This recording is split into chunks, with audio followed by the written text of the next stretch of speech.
Hi friends, అందరికీ నమస్కారం. Hamsaveni gut YouTube ఛానల్కి వెల్కమ్ ఫ్రెండ్స్, వెల్కమ్.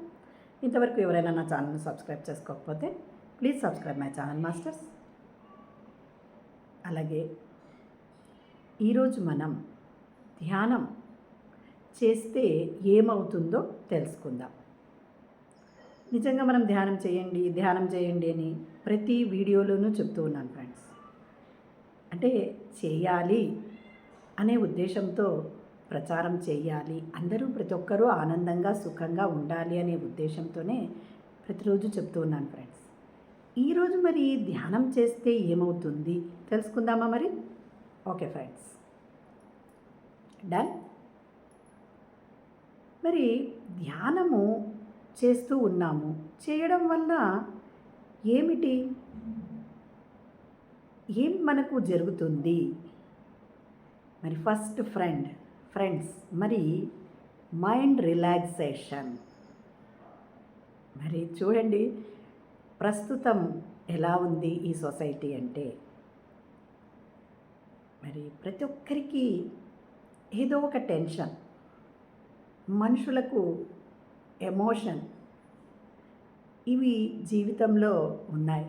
అవన్నీ వెళ్ళిపోయి మనము ఎంతో ప్రశాంతంగా హాయిగా ఉండాలి అని ప్రతి ఒక్కరికి ఉంటుంది కదా ఫ్రెండ్స్.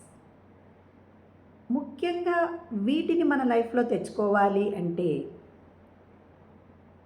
ధ్యానం చేయడం ద్వారా జీవితం ఎలా జీవించాలి అనేది కూడా తెలుస్తుంది ఫ్రెండ్స్. అంతేకాకుండా మనము చేసే పనులలో, అంటే మనం ఏ పని చేసినా దాంట్లో మన స్కిల్, నైపుణ్యం పెరుగుతుంది తెలుసా ఫ్రెండ్స్. ఏది చేసినా మనకు చాలా ఉపయోగమే. కానీ ఆ విషయాలు మనం తెలియక ధ్యానం ఏముంది, ముసలి వాళ్ళు చేసేది, వయసు అయిపోయినాక చేసేది అనే ఉద్దేశంతో ఉంటూ ఉన్నాం ఫ్రెండ్స్. మరి మన మైండ్ స్ట్రెస్, మరి మన టెన్షన్స్, మన ఎమోషన్స్ ఇవన్నీ లేకుండా మన లైఫ్ ఉండాలి అంటే కంపల్సరీగా ధ్యానాన్ని మన లైఫ్లో మనము ఒక భాగం చేసుకోవాలి, పార్ట్ ఆఫ్ లైఫ్ చేసుకోవాలి ఫ్రెండ్స్. ఇంత ఉందా ఈ శరీరానికి కూడా ధ్యానం చేస్తే, ఇంత హెల్ప్ఫుల్ అవుతుందా మరి బాడీకి కూడా అని మనం చూద్దాం ఎలా. మరి ఫ్రెండ్స్, నిజంగా ఇంకొక విషయం ఏమిటో తెలుసా, మన ఆయుష్ కూడా పెరుగుతుంది. ఎలా మాస్టర్స్? మరి మనము శ్వాసలు తీసుకుంటూ ఉన్నాం, నిమిషానికి 16 శ్వాసలు. మనకు ఒక ఫీలింగ్, బాధ కానీ, కోపం కానీ, ద్వేషం కానీ, పగ కానీ అవి వచ్చినప్పుడు ఏమవుతుందో తెలుసా, మన శ్వాసలు మనం ఎక్కువగా తీసుకుంటాం. ఎక్కువగా తీసుకోవడం వలన ఏం జరుగుతుంది, మరి మన శ్వాసలు ఖర్చు అయిపోయాయి. అంటే ఎప్పుడు మనము నిమిషానికి 16 శ్వాసలు, అంటే మనము ఈ లైఫ్ని, ఈ భూమి మీద మనం పుట్టినప్పుడు ఇన్ని శ్వాసలు అని తీసుకొని వస్తాం. అన్ని శ్వాసలు అయిపోతే, అంటే మరి చాలామంది చెప్తుంటారు 100 ఏళ్ళు బ్రతుకుతా ఉండ్రి, ఇప్పుడు బ్రతకటం లేదు. ఎందుకు 100 years ఎందుకు మాస్టర్స్ మరి జీవించటం లేదు అంటే, మన ఎమోషన్స్, మన బాడీ, మన మైండ్ యొక్క స్ట్రెస్, వాటి వల్ల మనం ఏం జరుగుతుంది అంటే మన శ్వాస, బ్రీతింగ్ ఎక్కువగా తీసేసుకుంటున్నాం. అంటే మనము ఇప్పుడు చూడండి 16 శ్వాసలు అన్నాను, అక్కడ మనం 25 శ్వాసలు తీసేసుకుంటాం. మరి మనం ఏమైంది, కౌంటింగ్ పెరిగిపోయింది కదా. అంటే నిమిషానికి 16 శ్వాసలు వచ్చేసి ఇక్కడ నిమిషానికి 25 శ్వాసలు అయిపోయినాయి. అలా 25 శ్వాసలు అయిపోవడం ద్వారా అదేమైంది, మన ఆయుష్ తగ్గిపోయింది. అది తెలుసుకోవాలి. కాబట్టి మన ఆయుష్ తగ్గిపోకుండా మనం చక్కగా ధ్యానం చేసినామనుకోండి, ధ్యానంలో మన మైండ్ రిలాక్సేషన్, బాడీ రిలాక్సేషన్ అవ్వడంతో మనము అక్కడ నిమిషానికి 16 శ్వాసలు తీసుకోవాల్సింది కూడా మరి చక్కగా ధ్యానం చేస్తూ మైండ్ రిలాక్స్ అయిపోయిన వెంటనే అది చక్కగా 5, 6 అలా తీసుకుంటుంది. యోగులైతే అసలు ఒకటి కూడా నిమిషానికి ఒకటి అది కూడా తగ్గించేసి ఆ ధ్యానం వాళ్ళు చేయడం ద్వారా ఇంకా తగ్గించేసుకుంటారు. అందుకని యోగులు ఎన్నో వేల సంవత్సరాలు జీవిస్తున్నారు అని అంటున్నారు.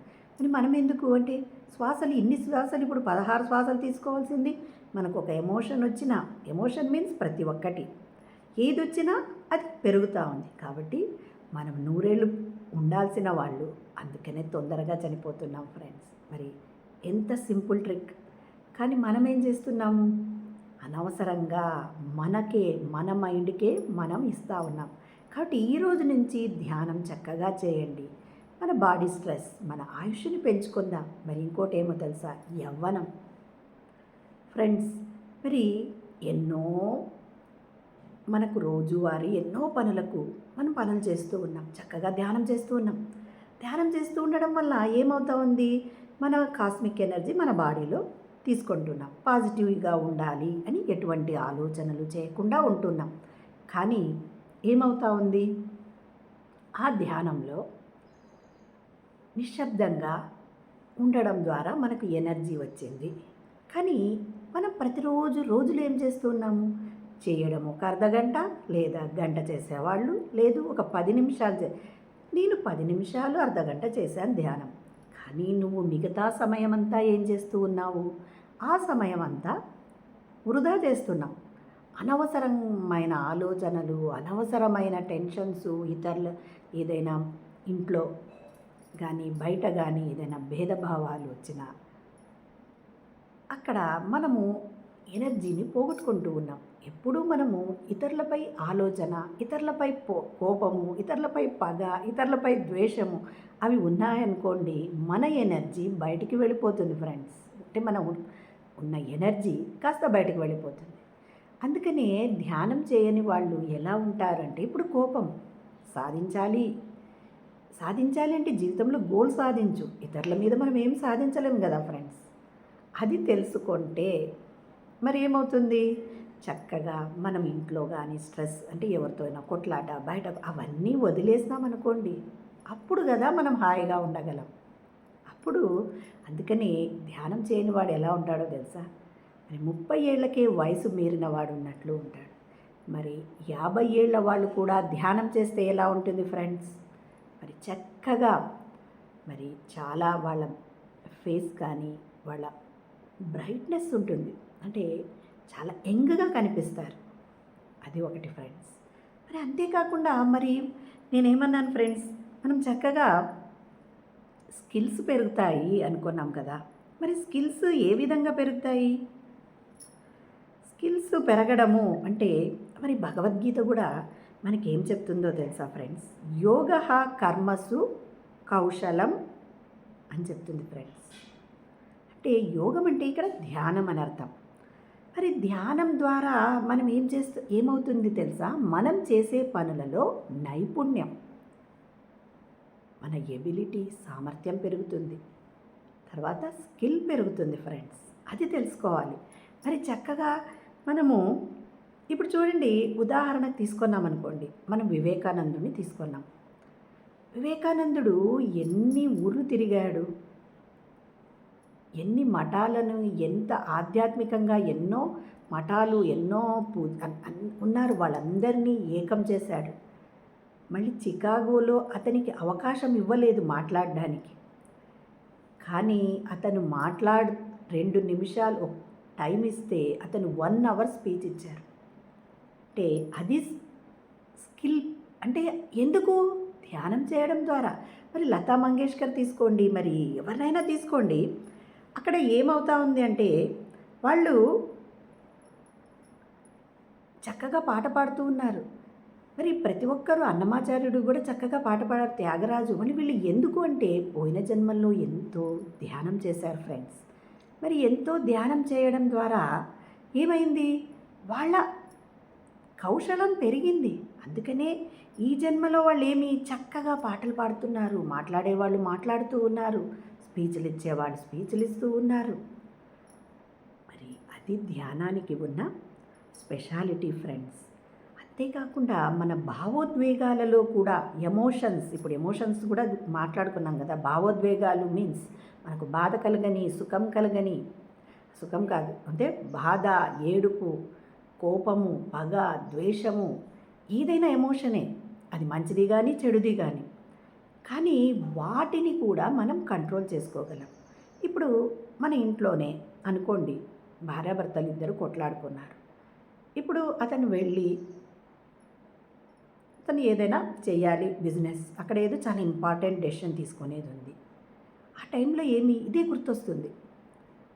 అప్పుడు ఏం చేయాలి మాస్టర్స్? చక్కగా ఒక ఇంట్లో ధ్యానం చేసి వాళ్ళు వెళ్ళారనుకోండి, అప్పుడు ఏమవుతుందో తెలుసా ఫ్రెండ్స్? మరి అక్కడ డెసిషన్ మేకింగ్కి ఎటువంటి ఎమోషన్ పనికిరాదు. అంటే ఇక్కడ నేను ఒక చిన్న ఎమోషన్ని మీకు చెప్పాను. అక్కడ ప్రతీదీ మనం పక్క వాళ్ళతో కానీ బయట వాళ్ళతో కానీ ఏదైనా కానీ, ఇప్పుడు ఈ ఎమోషన్స్ విద్యార్థులను తీసుకుందాం అనుకోండి. ఈ ఎమోషన్ ఎలా పనిచేస్తుందంటే, ఇప్పుడు ఒక ఐఏఎస్ ఆఫీసరే ఉన్నాడు, ఇంటర్వ్యూకి వెళ్ళాలి లేదా ఎగ్జామ్ రాయాలి. అతను చాలా కష్టపడి చదివాడు, సక్సెస్ సాధించలేకపోయాడు అనుకోండి. కానీ అప్పుడు ఏమవుతుంది? ఆ భావోద్వేగాలు, ఆత్మహత్య చేసుకునే వాళ్ళు ఉన్నారు, లేదా నా జీవితం ఏమబ్బా ఇలా అయిపోయింది అని నెక్స్ట్ ఎగ్జామ్కి కానీ సరిగా ప్రిపేర్ కాకలేకపోతారు. నేను జీవితంలో ఏం సాధించలేదని అనుకుంటున్నారు. కానీ ఫ్రెండ్స్, చక్కగా మనము ఆ ఎమోషన్స్ని కంట్రోల్ చేసుకోవాలి అంటే మనకు ఇంకా అసలు ఎలా ఉందంటే ఫ్రెండ్స్, మనము చదువుకొని పోయినవి, మనము ఇంటర్వ్యూలో వాళ్ళు అడగాలనుకున్నవి, మనం అవే ప్రిపేర్ అయినామనుకోండి, చక్కగా ధ్యానం చేసి వెళ్ళామనుకోండి, వాళ్ళు అవే ఆ క్వశ్చన్సే మనకు వస్తాయి. లేక అంటే ఎగ్జామ్లో లేదా ఇంటర్వ్యూలో అవే అడుగుతారు ఫ్రెండ్స్. అంటే అది ఎమోషన్స్లో. మరి ఒక ధ్యాని తన జీవితంలో ఐఏఎస్ అక్కడ ఎగ్జాంపుల్ తీసుకున్నాం, లేదా బిజినెస్లో నష్టం వచ్చింది, లేదా ఎవడో అవమానించడం వలన మనము ఆత్మహత్య చేసుకోవచ్చు, లేదా చాలా కృంగిపోవచ్చు. కానీ ఒక ధ్యాని ఎలా తీసుకుంటాడంటే, అతనికి తెలుసు అక్కడికి అది కట్ చేసేయాలి, వదిలేసేయాలి. లేకపోతే 24 గంటలు వాడన్నాడని నేను అనడం అని వాడన్నాడు అంటే జీవితంలో మనం ఏం చేసేది ఉంది ఫ్రెండ్స్? మనము ఎలా సాధించాలి? మనం నెక్స్ట్ జన్మల్లో మరి ఇవన్నీ చేసుకుంటూ పోతే మళ్ళీ జన్మలు తీసుకుని మళ్ళీ వాళ్ళను, ఈ కర్మ అనేది ఎప్పటికీ వదలదు ఫ్రెండ్స్. అది మనం తెలుసుకోవాలి. మళ్ళీ విద్యార్థులు పాఠాలు వినరు సరిగా. ఎందుకు అంటే అందరూ అని కాదు నేను చెప్పడం, కానీ ఇంకా వాళ్లకు బాగా చదువుకోవాలి, ఇంకా వాళ్ళు సక్సెస్ సాధించాలి, వాళ్ళు అనుకున్న గోల్ కావాలి అని అనుకుంటే మరి గ్లాసులో వాటర్ వేయాలి అంటే ఖాళీ ఉండాలి. అవునా కదా ఫ్రెండ్స్? ఖాళీ అంటే శూన్యం అనుకుందాం. మరి ఆ మైండ్లో విద్యార్థులు, ఇక్కడ చిన్నపిల్లలే కాదు, పెద్దవాళ్ళు, కాలేజీ స్టూడెంట్స్, మరి జాబ్ కోసం ట్రై చేసేవాళ్ళు, వీళ్ళందరూ ఉన్నారు కదా. మరి మైండ్లో ఖాళీ లేదు, శూన్యం లేదు, మైండ్లో ఖాళీ లేదు. మరి ఆ ఖాళీ లేకపోవడం, ఇంట్లో తల్లి కానీ తండ్రి కానీ లేదా ఫ్రెండ్స్ కానీ లేదా బయట ఫ్రెండ్ ఏదో ఒక వాగ్వివాదం కానీ ఏదైనా జరగడం వలన వాళ్ళు ఎలా ఉంటారు? అదే అందుకనే అవన్నీ వదిలేసేయాలి, అక్కడ వదిలేసేయాలి, కట్ చేసేయాలి, డెలీట్ చేయాలి. మరి మన కంప్యూటర్లో నేర్చుకునిండేది అక్కడ ప్రోగ్రామ్ని మనం చేసిండేదాన్ని డెలీట్ చేయడం కాదు ఫ్రెండ్స్. ఈ మైండ్లో నుంచి ఖాళీ చేయాలి, డెలీట్ చేసేయాలి. అక్కడ ఇంట్లో జరిగింది లేదా బయట జరిగింది మనం ఇక్కడ వినడానికి వచ్చాం కాబట్టి అక్కడ మనం చక్కగా ఒక అర్ధగంట ధ్యానం చేసి వచ్చామనుకోండి, అన్నీ వదిలేస్తాం ఫ్రెండ్స్. ఇక్కడ మనం రిసీవింగ్, అక్కడ టీచర్స్ చెప్పేది, లెక్చరర్స్ చెప్పేది, అవన్నీ చక్కగా మన మైండ్లో పెట్టుకోవడం ద్వారా మనం జీవితంలో విజయం సాధించవచ్చు ఫ్రెండ్స్. అక్కడ చదువే కాదు, ఇక్కడ జనరల్గా మైండ్ సెట్ని మనం అలా మార్చుకోవచ్చు ఫ్రెండ్స్.